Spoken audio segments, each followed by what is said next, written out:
పూరా లోకల్. నమస్తే, welcome to పూరా లోకల్. ప్రస్తుతం మనం గాంధీ భవన్ లో పిసిసి వైస్ ప్రెసిడెంట్ జగదీశ్వర్ రావు తోటి ఉన్నాము. ఎన్డీఏ ప్రభుత్వం గాంధీ పేరు మీద ఉన్న పథకాన్ని మార్చడం ఎట్లా చూస్తారు? ఇది మహా దుర్మార్గమైన నిర్ణయం. బీజేపీ ప్రభుత్వం, ఎన్డీఏ ప్రభుత్వం గాంధీ మీద చూపెట్టే ప్రేమ కాలి పై చూపెట్టే ప్రేమ అనేది మరోసారి రుజువైంది.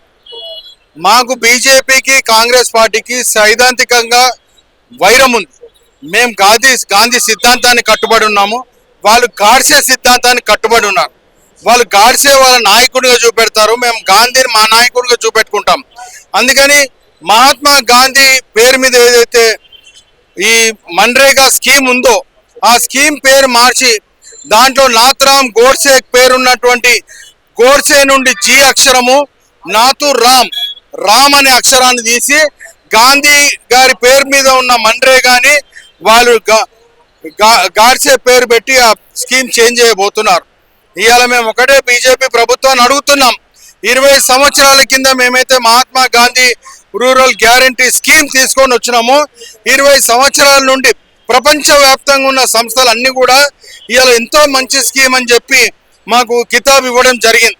మరి కోవిడ్లో ఈ నిరుపేదలైనటువంటి వలస కార్మికులు ఏదైతే వనరులు లేవో, ఏదైతే స్కిల్డ్ లేదో వాళ్ళందరికీ కూడా గుర్తింపించి మేము 100 రోజుల పని దినాలు కల్పించినందుకు కోవిడ్లో పని దొరకకపోయినా వాళ్ళు ఆ స్కీమ్ మీద బతికినారు. ఈరోజు భారతదేశంలో ఇది అన్ని వర్గాలకు అందరూ కూడా తెలిసిన విషయం.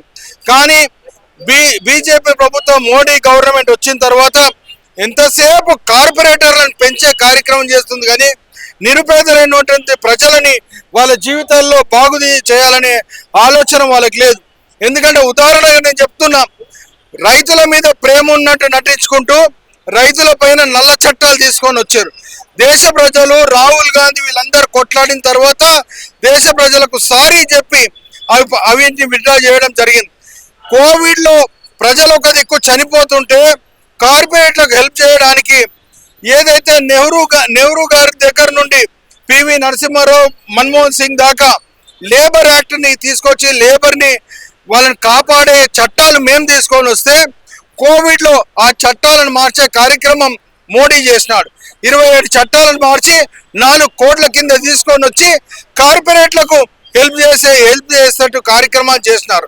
ఈ రోజు కూడా మరి కార్పొరేట్లకు అందుబాటులో ఉండడానికి ఇవాళ ఈ నిరుపేదలు ఎక్కడైతే ఊర్లలో ఉండరో వాళ్ళు మంచి కార్యక్రమాలు అంటే ఆ పైసలు తీసుకొని రోడ్లు వేసే కార్యక్రమం కానివ్వండి, చెరువులు తొరివే కార్యక్రమం కానివ్వండి, ఈ విధమైన కార్యక్రమాలు చేస్తున్నారు. లేబర్ని కార్పొరేట్ల దిక్కు మళ్లించాలని చెప్పి ఈ కొత్త చట్టంలో ఇవాళ స్థాయి కమిటీలు అన్ని కూడా రికమెండ్ చేశాయి. ఈ రోజు పరిస్థితులను బట్టి జీతాలు పెంచాలా, 100 రోజుల నుండి 150 రోజులు చేయాలని అన్నారు. కానీ అవి పట్టించుకోకుండా 125 రోజుల పరిమితికి తీసుకొని వచ్చి వాళ్ళకు అంటే క్రాప్స్ వ్యవసాయం ఉన్నప్పుడు హాలిడే ప్రకటిస్తున్నారు. నేను ఒక ప్రశ్న బీజేపీ వాళ్ళని, ఈ బుద్ధిహీనులను అడగదలుచుకున్నాను. వర్షాలు పంటలు వేస్తున్నప్పుడు లేబర్ పని చేస్తారు. ఒకవేళ ఫ్లడ్స్ వచ్చి ఏదైనా విపత్కరమైన పరిస్థితి వచ్చినప్పుడు వాళ్ళని ఎవరు కాపాడతారు? వాళ్ళకి ఎవరు పెడతారు తిండి? ఇవన్నీ కూడా అంటే పేదలని అణిచివేయాలని చేసే కుట్రలో భాగమే ఇది.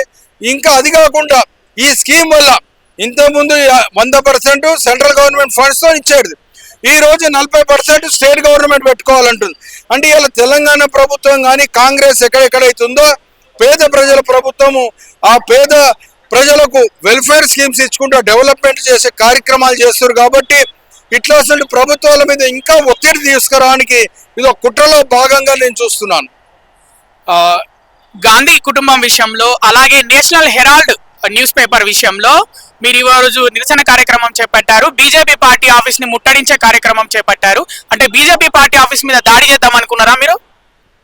బీజేపీ పార్టీ మీద దాడి కాదండి, బీజేపీ పార్టీ ఆఫీస్ పోయి మా నిరసన తెలపాలని మేము అనుకుంటున్నాం. బీజేపీ ఆఫీస్ ముంగట ఎందుకు పెట్టదలుచుకున్నాం?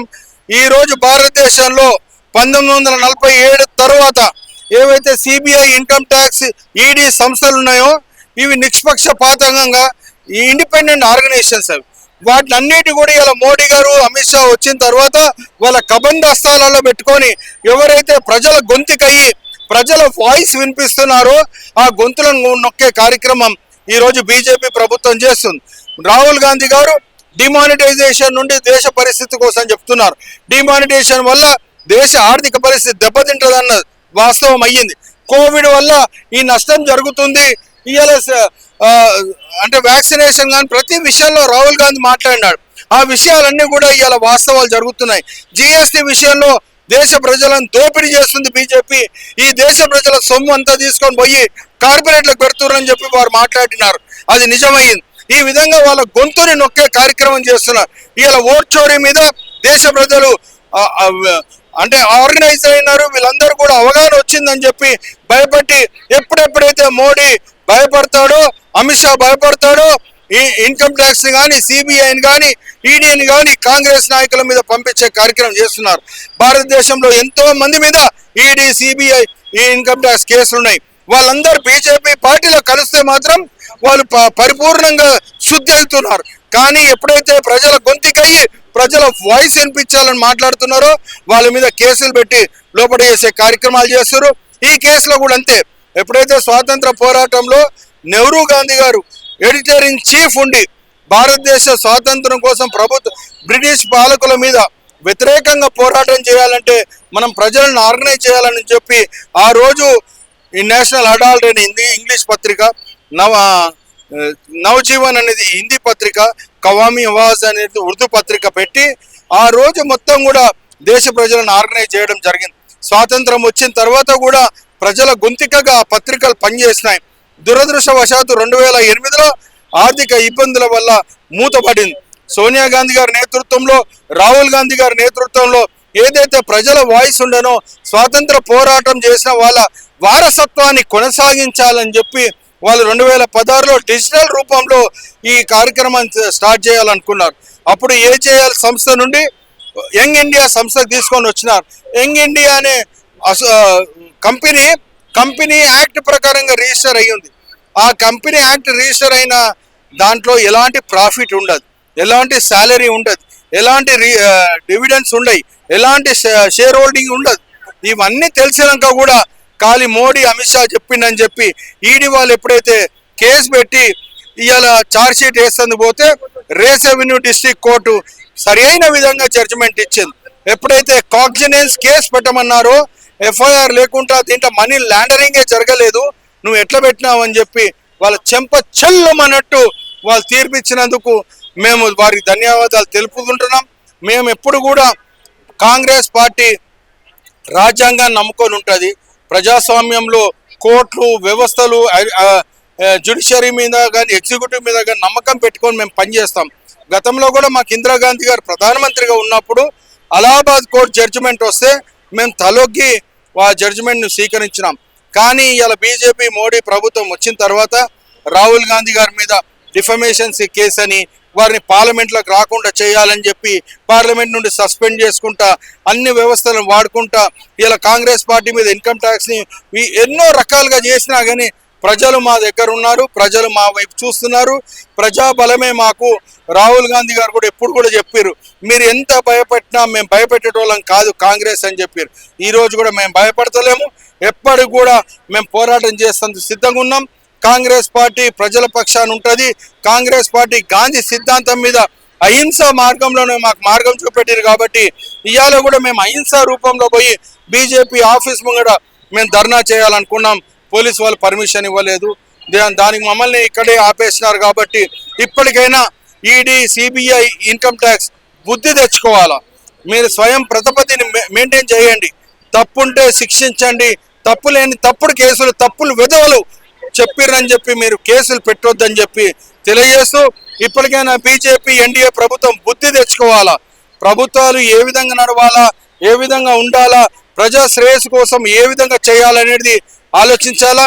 ఇవాళ మన్రేగా లాంటి గ్రామీణ ప్రాంతాలలో నిరుపేదలకు చేసేటివి కూడా వాళ్ళు ఏ విధంగానైతే మారుస్తున్నారో పునర్పరిశీలించుకోవాలా. ప్రజల పక్షాన నిలబడాలా, కార్పొరేట్ల పక్షాన నిలబడొద్దు. ఇలా 40% కూడా స్టేట్ గవర్నమెంట్ మీద వేసి భర్జన చేద్దాం అనుకుంటారు. మరి ఇవాళ జిఎస్టీ పైసలు, అదేవిధంగా పెట్రోల్ మీద వచ్చిన పైసలు అన్నీ కూడా కొన్ని లక్షల కోట్ల రూపాయలు కార్పొరేట్లకు, అదాని, అంబానీలకు 16,35,000 కోట్ల రూపాయలు మాఫ్ చేసినారు. ఇవి ఎవరి సొమ్ము అని చెప్పి మేము ప్రశ్నిస్తున్నాం. అందుకని ఇప్పటికి కూడా బీజేపీ ఎన్డీఏ ప్రభుత్వం బుద్ధి తెచ్చుకొని ప్రజల పక్షాన నిలబడాలా, ప్రజలకు ఏదైతే మంచి జరుగుతుందో అది చేయాలని చెప్పి నేను డిమాండ్ చేస్తున్నాను. మీరేమో కేంద్ర ప్రభుత్వం ఏమో డీలిమిటేషన్ చేస్తుంది అని ఆరోపిస్తున్నారు. మరి ఇక్కడ రాష్ట్ర ప్రభుత్వంలో మీరు జిహెచ్ఎంసీ పరిధిలో డీలిమిటేషన్ చేశారు, ఏమంటారు? బాలా, ఒక విషయం, ఇవాళ హైదరాబాద్ని ఒక విజనరీ లీడర్ అంటే తెలంగాణ విజనరీ లీడర్ రేవంత్ రెడ్డి గారు పరిపాలిస్తున్నారు. తెలంగాణ 10 సంవత్సరాల్లో ఏ విధంగా నష్టపోయింది అనేది మేము చెప్పడం కాదు, వాళ్ళ కూతురు కవితనే చెప్తుంది. తెలంగాణ రాష్ట్ర సమితి, తెలంగాణ భారతీయ రాష్ట్ర సమితి ఏ విధంగా దోపిడీ చేసింది, ఏ విధంగా అక్రమాలు చేసింది, ఏ విధంగా భూములు కబ్జా చేసింది, ఏ విధంగా లంచాలు తీసుకుంది, ఏ విధంగా మొత్తం వ్యవస్థలను అణగదొక్కింది అనేది వాళ్ళ కూతురు చెప్తుంది. ఇప్పుడు మేము రేవంత్ రెడ్డి గారు వచ్చిన తర్వాత రాష్ట్రాన్ని ఒక 3 విభాగాలుగా విభజించడం జరిగింది. ఏంది, హైదరాబాద్ లోపల పరిధిలో రింగ్ రోడ్ పరిధి లోపల ఉన్నదేమో మన క్యూర్ అని చెప్పి కోర్ అర్బన్ రీజన్ ఎకానమీ అని చెప్పి, అదేవిధంగా రింగ్ రోడ్ అవతల ఔటర్ రింగ్ మన రీజనల్ రింగ్ రోడ్ లోపల ఉన్న ప్రాంతం అంతా కూడా ప్యూర్ అని, పెరి అర్బన్ ఎకనామిక్ రీజన్ అని, అదేవిధంగా పైన రాష్ట్రాల బార్డర్లు ఏవైతే ఉన్నాయో రేర్ అని. అంటే మేము అగ్రికల్చర్ సెక్టర్ని అక్కడ డెవలప్ చేస్తున్నాం, దాని లోపల ఇండస్ట్రియల్ సెక్టర్, దాని లోపల సిటీలు అంతా కూడా మేము సర్వీస్ సెక్టర్. ఈ సర్వీస్ సెక్టర్ చేసిన దాంట్లో జీరో నెట్ చేయాలనుకుంటున్నాం. ఇవాళ పొల్యూషన్ లేకుండా ఏమి లేకుండా నగరవాసులు సంతోషంగా ఉండాలనే ఉద్దేశంతో మేము చేసుకుంటూ పోయే కార్యక్రమాలు. అంటే మేము ఎప్పుడు కూడా ప్రజలకు మంచి చేయాలని కోరుకుంటున్నాం. కాబట్టి ఇలా మూసీ డెవలప్మెంట్ కానివ్వండి, భారత్ ఫోర్త్ సిటీ కానివ్వండి, ఇవన్నిట్లో భాగంగా ఇవాళ హైదరాబాద్లో 150 డివిజన్లు ఏవైతే ఉన్నాయో 300 డివిజన్లకు చేయడం జరిగింది. ఈ 300 డివిజన్ చేసినప్పుడు కంపల్సరీ డీలిమిటేషన్ చేస్తున్నాం. అది ప్రజాస్వామ్యబద్ధంగా చట్టం ఏదైతే చెప్తుందో చట్ట పరిధిలో ఇవాళ మొత్తం కూడా ప్రజలకు మేము వాళ్ళ అబ్జెక్షన్ స్వీకరిస్తున్నాం. ఇంకా 2 రోజులు పొడిగించడం జరిగింది. వాళ్ళ అబ్జెక్షన్ తీసుకొని వచ్చి వాళ్ళ అభిప్రాయాలు సేకరించే చేస్తాం. అంతేగాని డీలిమిటేషన్ చేయొద్దు అనటలేం, దానికి ఒక ప్రాసెస్ ఉంది. ఎవ్రీ 10 ఇయర్స్కి అట్లా చేయాలని ఉంది. మేము దేన్ని కూడా అపోజ్ చేస్తలేం. ప్రజలకు ఏదైతే మంచి జరుగుతుందో దాన్ని మేము అందరం కూడా స్వాగతిస్తాం, మేము చేస్తాం. మేము చేసే పనులను కూడా మీరు కూడా స్వాగతించాలని చెప్పి మీ ద్వారా విజ్ఞప్తి చేస్తాం. రైట్. గాంధీ కుటుంబం మీద కక్ష సాధింపు చర్యతోనే గాంధీ పేరు మీద ఉన్న పథకాన్ని మార్చేశారు, అందుకే మేము నిరసన కార్యక్రమం చేపట్టామంటున్నారు. అలాగే జిహెచ్ఎంసీ డీలిమిటేషన్ పరిధిలో ఏదైతే ఔటర్ రింగ్ రోడ్డు, ఆ తర్వాత regional ring road, agriculture sector, అలాగే ఇండస్ట్రియల్ సెక్టారు, తర్వాత సర్వీస్ సెక్టారు, ఈ విధంగా మేము ముందుకెళ్తున్నాం అభివృద్ధిలో భాగంగా, అందుకే డీలిమిటేషన్ చేపట్టాము అని అంటున్నారు. గాంధీ భవన్ నుంచి పిసిసి ఉపాధ్యక్షులు జగదీశ్వరరావు గారు. వీడియో జర్నలిస్ట్ విజయ్తో కృష్ణబాల, పురా లోకల్, గాంధీ భవన్, హైదరాబాద్.